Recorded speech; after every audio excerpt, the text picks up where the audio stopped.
got a bubble level on this thing? Yeah. Okay, you level? It's What do you a do? little out, but I think it's also just the way he's sitting in the chair. What do you do? Put that on a spool in the funeral home? Maybe. Yeah. This is in case you get thirsty because you're going to talk a lot. Oh. Maybe just to. Here, I'll take that. Okay, thank you. Looks pretty good. Yeah, that's good. So his little mic is pretty close, but we just gotta. It's okay. It's gonna go right out of the mic. There's the mic. Okay, Grandpa. Well, I think Dad's got some questions for you, and we'll all just. Help yourself? So, the other day we were talking about growing up in Maine and eating potatoes, and so maybe we can start a little bit about, what you did when you were a kid and your mom and dad, what they were all about, and how growing up. Well, they were strictly mom and dad. There was no bullshit with the kids, Uh, they just took care of whatever there was to take care of, I guess. I don't know. But your dad worked on the farm, Right. and you worked on the farm. Well, later on I did, but not as much. He was kind of like a foreman or run the place for a fellow that owned it called Mr. Christie, Walter Christie. And he had probably 6 or 7 farms around that area. So Dad took care of one of them. He moved from the province of New Brunswick to Maine. I was the only one that was born in the USA. My 2 brothers and 2 sisters were all born in the province of New Brunswick, Canada. But you stayed in Maine until you left for the service. Yes. Right. Right. Grandpa, can you tell us what it was like growing up in Maine? What was life like for you? Well, same as any kid, I suppose. I used to play in the. I had a pile of sand in front of some doors of the barn where I used to play with trucks. And the one thing that I did, because I always thought I should have a radio in my truck, I would take a piece of wire and bend it around and stick it out through the window of this toy truck, and I had an antenna, so then I had a radio. And whether I sang to myself, I have no idea. But you went to school there. Yeah, we walked to, it was a rural school called Maysville. And ours was the largest class in the school. We had 7 people in our class. And you would take, and it was, like I say, a rural school, and so the first thing in the morning you would do would be to salute the flag and say the Pledge of Allegiance. And then the teacher usually would read a chapter out of a book to us, and then the classes would start. And grades 1 through 3 got out at 10 o'clock and like a recess, and we didn't have to go back in to school until after lunch. And then we got out for the afternoon at 2 o'clock, 1 through 3. After that, why, everybody started at 8 in the morning and went through 12 and 12 to 3 for school. Our teacher, Miss Van Buskirk, lived across the street at Smith's house. They always boarded the teacher. Let me see. I guess that. And once in a while, we'd have a substitute teacher. Um, and once a week, while we would have music, I forget her name. She would come with the principal of schools and spend maybe an hour, hour and a half or so on music. Oh, Miss Elwell was her name. And for the boys that had deep voices, she would grab them by the hair and say, tutu way up high, to get the sound up. And I don't think there were any other incidents that I remember. Was that same school all the way through high school? No, no, that was Maysville was the first 8 grades, and then you went into Presque Isle to go to high school. And how did you get there? I don't remember, to tell you the truth. Our school had a Grange Hall over the top of it, and that's where we used to do our Christmas plays and that sort of thing. Anything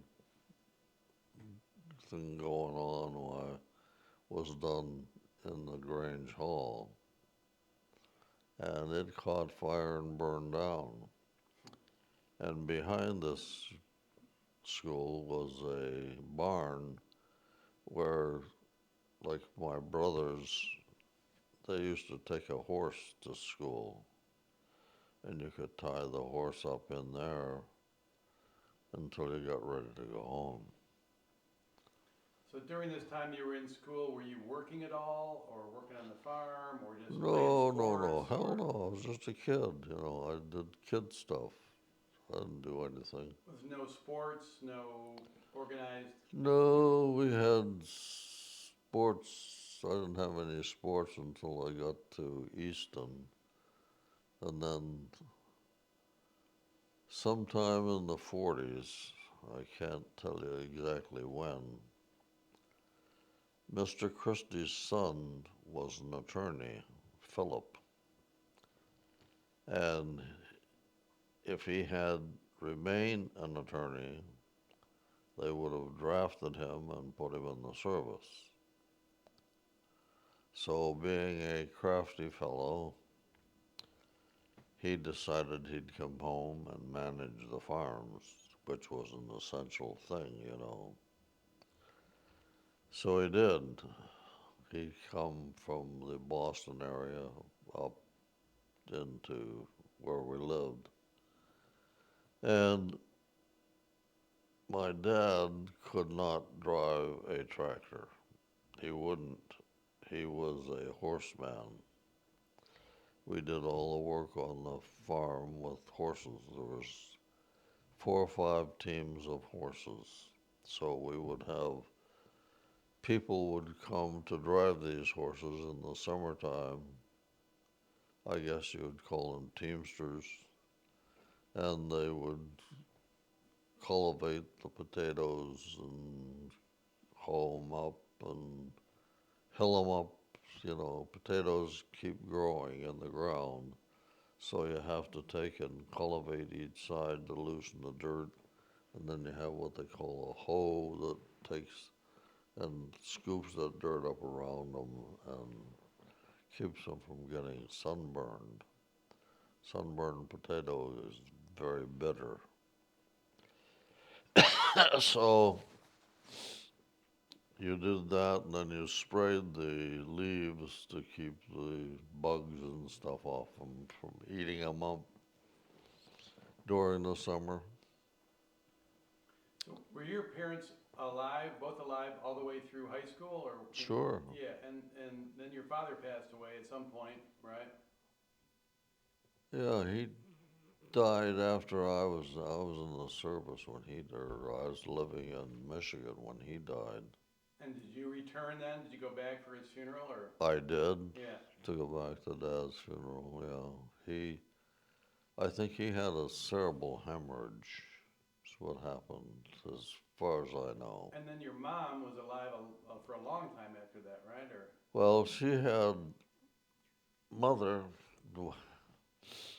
let me see, this would have been in 1967 that there was this expo going on in Montreal, Canada. So we decided we'd take the family and go. And when we started, why, we had no idea that mother was going to, she had some kind of a heart problem. She couldn't maintain a rhythm, so they put what they called a pacemaker in her.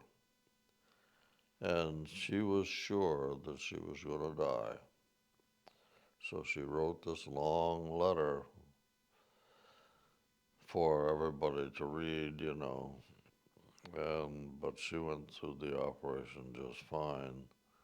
And we had that 1963 Ford station wagon. And your mother and I stayed down in Portland until she got out of the hospital, which was about a week.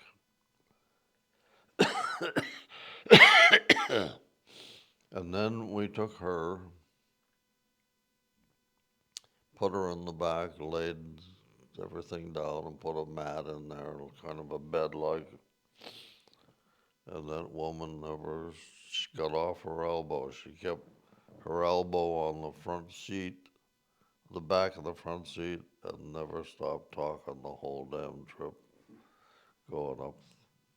So, and then when we got up home, we had this little bungalow, and it had 2 bedrooms in it.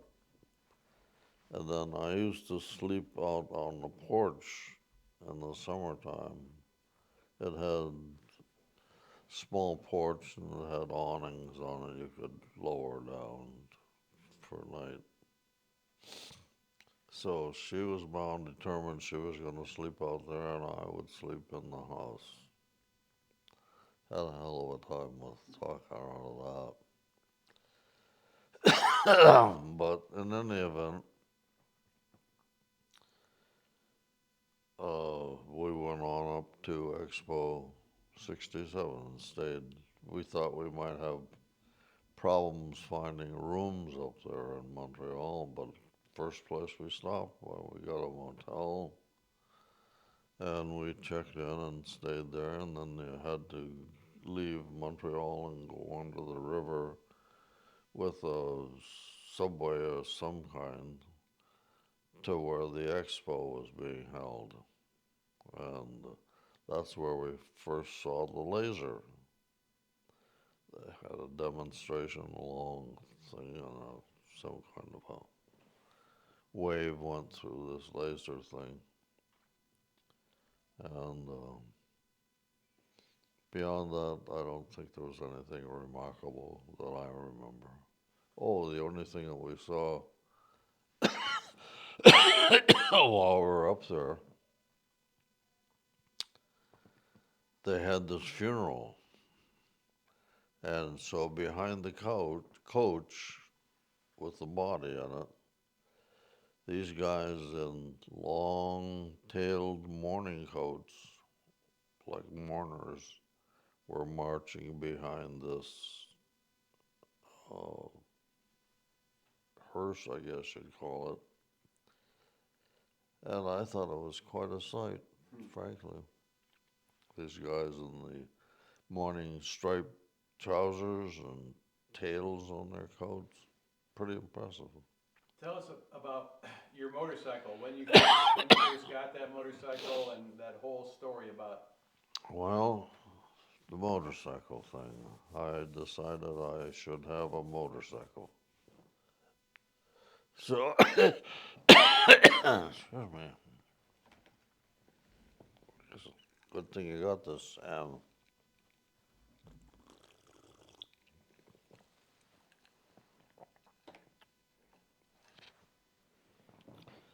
So a popular motorcycle of the day was a Harley Davidson, but I thought I couldn't afford that, so I bought an Indian motorcycle. And I couldn't ride it, never rode a motorcycle. So my friend rode the new motorcycle. I think the motorcycle was $800 in that vicinity. And we bought it in a town called Caribou. And so he got me started, got it out on the road, and then I got on it and I rode it through. Town I was worried about getting through was Presque Isle, but I made it through okay.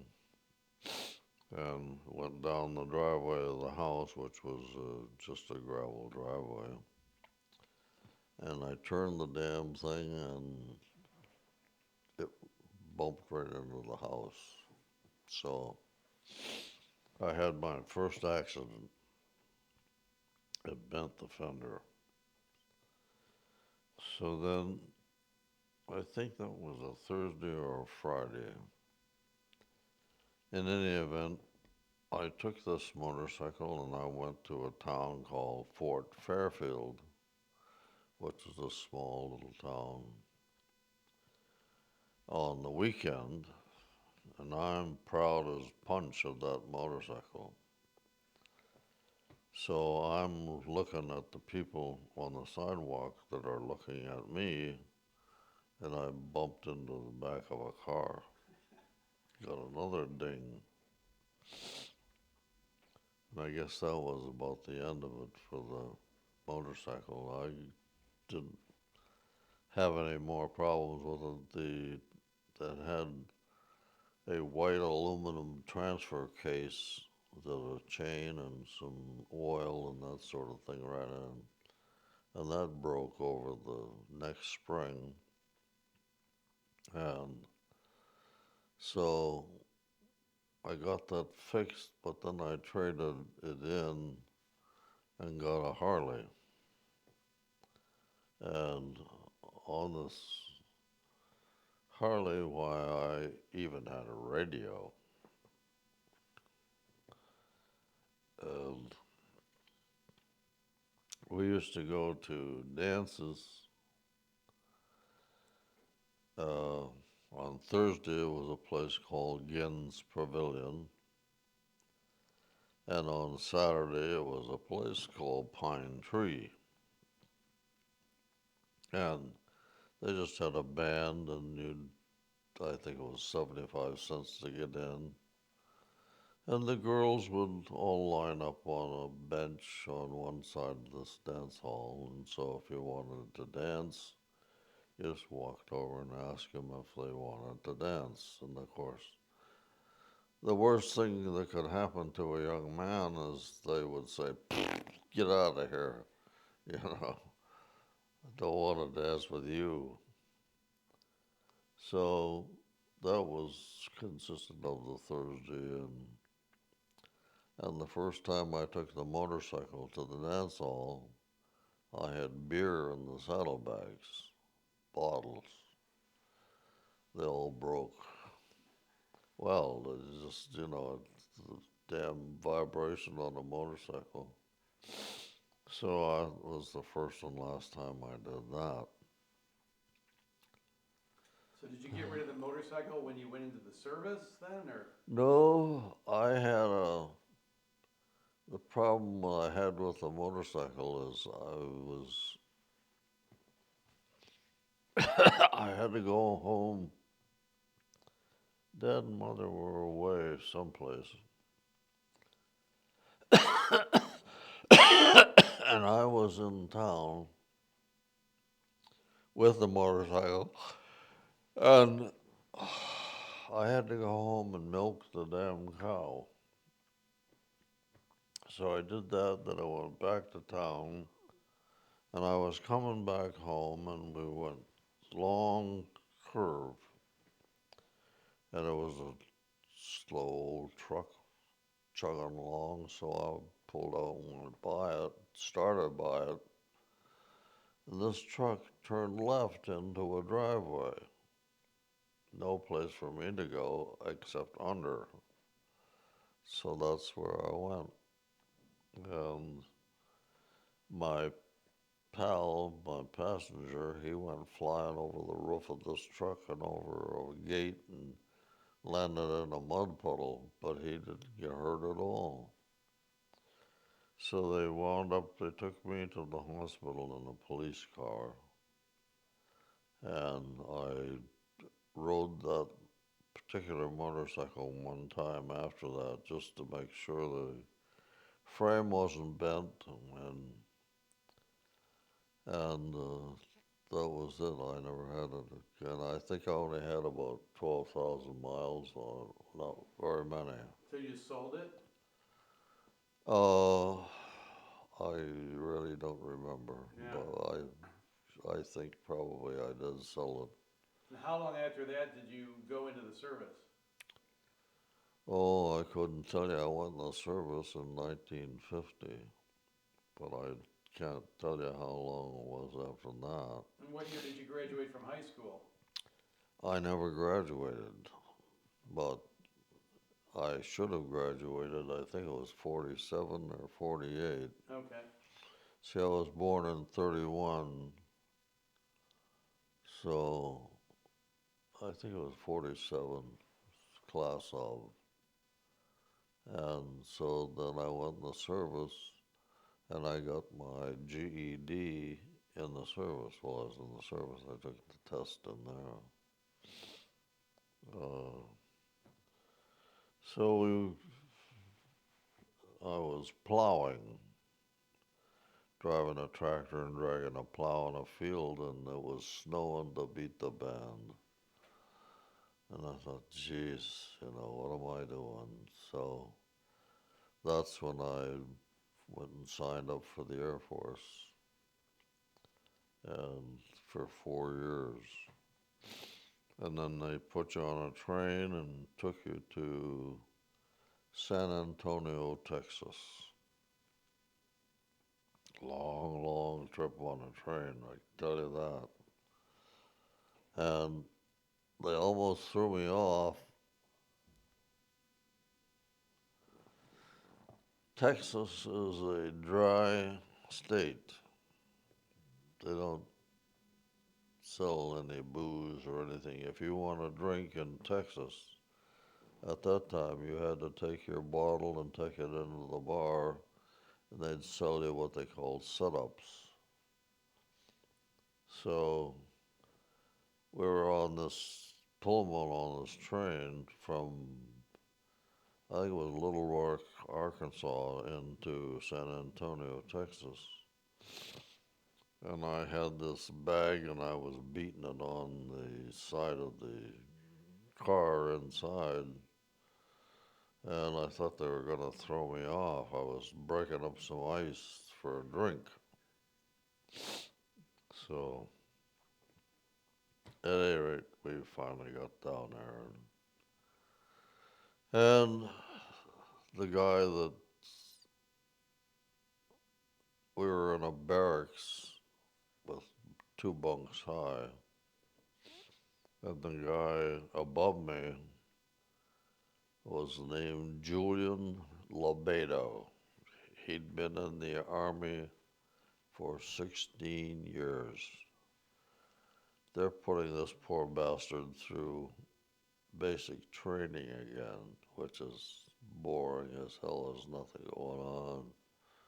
They just teach you how to march and to pick up paper off the street. And so they'd march you out on this big athletic field, and they had a guy on a platform doing calisthenics. You were supposed to follow him. So Mr. Labedo said, "Follow me and don't look back." So they marched us out, and we just walked off and spent the day at a place called Frosty Fred's, which was like a little ice cream and soda shop on the base. And we did the same thing when they took us for kitchen police. Nobody cared a whole lot for that. So they'd take your whole squadron to the kitchen, and you were supposed to work in the kitchen for that particular day or the rest of the week. So Mr. Lebedo said, follow me, and we just walked in and walked right out the back door, and to hell with it. So he was my guide during my basic training. So then when we finished basic training, which wasn't very long, they notified me that I was going to go to Biloxi, Mississippi to radio radar school. And they said, whoops, you don't have all your clothing issue. So I needed 3 blue shirts. So I said, hell, I'll just go down to PX and buy them. Oh, can't do that. You have to be issued to you. So the next opening that came up was for military police school in Camp Gordon, Georgia. So that's where I wound up. Went through training there for military policemen under the auspice of the Army. And got through that, and they said, when you went in there, they said, now, when you finish this school, we're going to send you to a base close to your home, and we're going to give you 30 days leave. So that was a bunch of bullshit, because after we finished training, they sent me to Tucson, Arizona, which is a fur piece from Maine, and no leave at all. What was in Tucson? Huh? What was in Tucson? Was Air Force Base. Oh, okay. Davis Monthan Air Force Base in Tucson. Still there as far as I know. It was a bomber base. They had 3 squadrons of bombers, B-50 bombers there. And it was our job to guide them, make sure nobody stole them, which wasn't too difficult. So it was during that time in Tucson when you met Mom, or later? No, it was later that I met her. A guy by the name of Ray Bland and I were good pals, and so we bought this car together, a 1950 Chevrolet. I think it was used, but not very much. It was $1,200, I think. So we bought that, and then later on that year, Ray and myself and a guy by the name of Pelletier and another fellow went on leave. So we got in the car and we drove from Tucson. Bland lived in Raleigh, North Carolina. His dad was a tobacco auctioneer. So we dropped him off first, and then we dropped the guy off around Boston, and Pelletier and I went on to Maine. And so we came back the same route, and just picked everybody up and went back to Tucson. And the girls that we were going with at the time, Ray Bland, I think her name was Mary Keblish. The 2 girls that we were going with, the girl I was going with, Mary somebody, I can't tell you her last name at this point.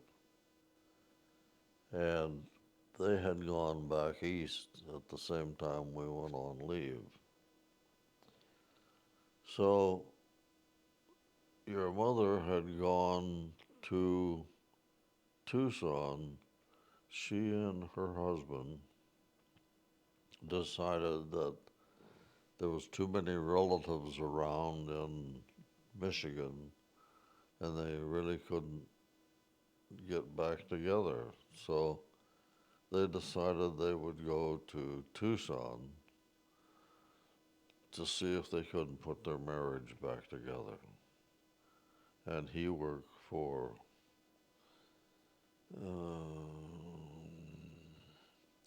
some aircraft company. He was a draftsman, and that would be Gil and Greg's dad. And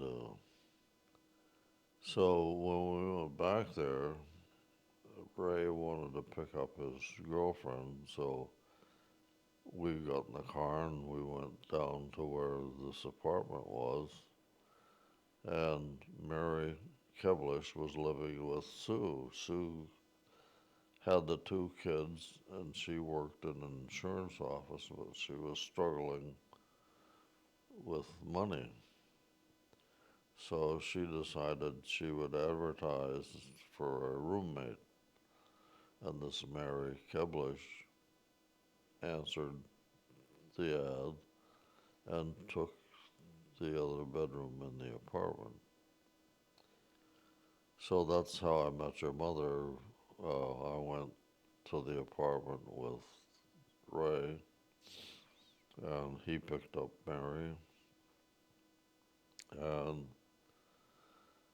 your mother was on the telephone, I can remember that. She could care less about me. I was a piece of shit, you know.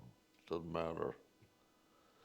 So finally we went, I think I asked her to go to a drive-in movie or something. I remember Gil, he was probably between 1 and 2, and he took the back window of the car was down, so he threw his blanket out the car window. We didn't discover it till we got home. But at any rate, it went from there. So 42 days after I met your mother, we got married in Lordsburg, New Mexico. And after we were married, I had the large sum of $6. I remember that. Our wedding breakfast consisted of a bowl of chili.